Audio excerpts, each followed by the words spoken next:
What you say may be so perchance. This tyrant whose sole name blisters our tongues was once thought honest.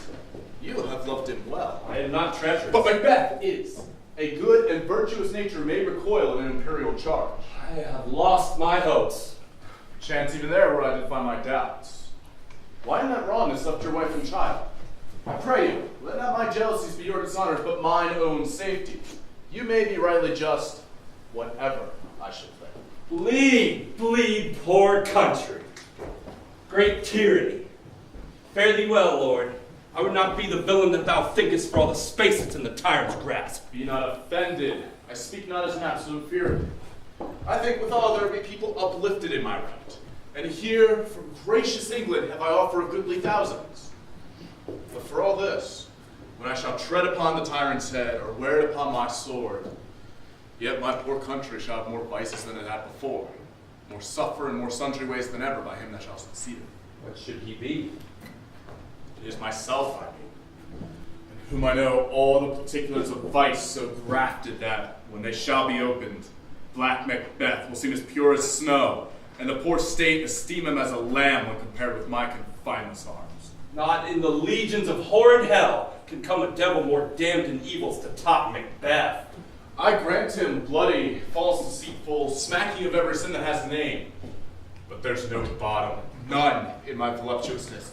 Your wives, your daughters, your matrons, your maids, none could fill up the cistern of my lust, and my desire all continent impediments would overbear that did oppose my will.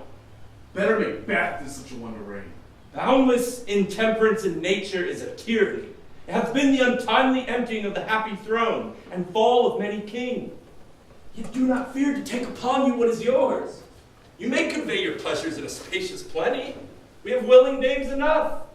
There cannot be that vulture in you that will devour so many, as will to greatness dedicate themselves, finding it so inclined. And with this comes such a staunchless avarice that, were I king, I should cut off the nobles for their lands, desire his house and the other's jewels. Am I more happy if he is a sauce to make me hunger more? To forge quarrels unjust against the good and loyal, destroying them for wealth. This avarice sticks deeper, grows with more pernicious root than summer seeming lust, and hath been the sword of our slain kings. Yet do not fear. Scotland hath treasures to fill up your will. Of your mere own, all these are portable, with other graces weighed. But I have none! These king-becoming graces, such as justice, temperance, mercy, fortitude, I have no relish of them.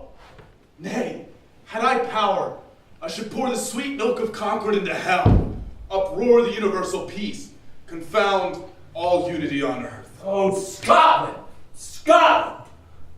If such a one be fit to govern, to speak, I am as I have spoken. Fit to govern? No, not to live. O nation miserable with an untitled tyrant bloody scepter, when shalt thou see thy wholesome days again? Since at the truest issue of thy throne, by his own interdiction stands accursed, and does blaspheme his breed? Thy royal father was a most sainted king. The queen that bore thee, oftener upon her knees than on her feet, died every day she lived. Farewell. The evils thou repeatest upon thyself have banished me from Scotland. Oh, my breast, thy hope ends here. Macduff, this noble passion hath from my soul wiped the black scruples and reconciled my thoughts to thy good truth and honor. Devilish Macbeth by many of these trains has sought to win me into his power, but modest wisdom has plucked me from over credulous haste. Now God above deal between thee and me, for even now I put myself to thy direction, and here unspeak my own detractions, and abjure the taints and blames I have laid upon myself. For who I am truly is thine and my poor country's to command.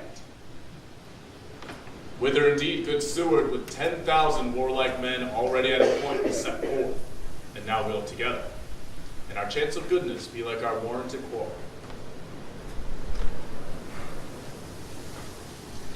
Why are you silent? Such welcome and unwelcome things at once, 'tis hard to reconcile. See, who comes here? He's just my countryman, yet I know him not. My ever gentle cousin, Welcome hither. Now I know him. Good God, but times remove the means that make us strangers. Sir, amen. Stay in Scotland where it did? This poor country is afraid to know itself. Cannot be called our mother, but our grave. A relation too nice and yet too true. What's the newest grief? That of an hour's age doth is the speaker. Each minute teems a new one. How goes it in Scotland? Ran a rumor of many worthy fellows that were out. Now's the time of help. Your eye in Scotland would create soldiers, make our women fight to doff their dire distresses. Albeit their comfort we are coming thence. Gracious England hath lent us good Seward and 10,000 men. Would I could answer this comfort with life, but I have words that would be howled out in the desert air where hearing should not latch them. What concern they, the general cause? The main part pertains to you alone. If it be mine, keep it not from me. Quickly, let me have it. Let not your ears despise my tongue forever, which shall possess them with the heaviest sound that ever yet they heard. Your castle is surprised, your wife and babes savagely slaughtered.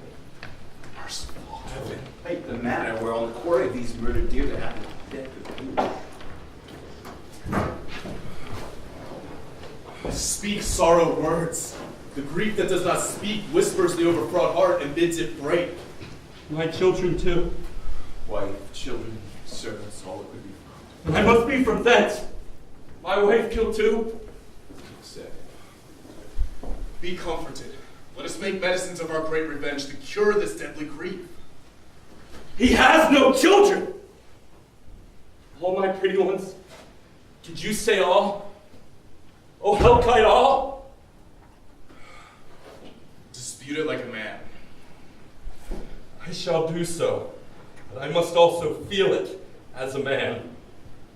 I cannot remember such things that were most precious to me. Did heaven look on and would not take their part? Sinful Macduff, they were struck for thee. Not that I am, not for their own demerits, but for mine own. Fell slaughter on their souls. Heaven rest them now. Let this be the whetstone of your sword. Let grief convert to anger. Blunt not the heart. Enrage it! Oh, I could play a woman with mine eyes and braggart with my tongue. But heaven cut short all intermission. Front to front, bring thou this fiend of Scotland and myself within my sword's length set. If he escape, heaven forgive him too. Come, go we to the king. Our power is ready. Our lack is nothing but our leave. Macbeth is ripe for shaking, and the powers above put on their instruments. Receive what cheer you may. The night is long and never finds the day.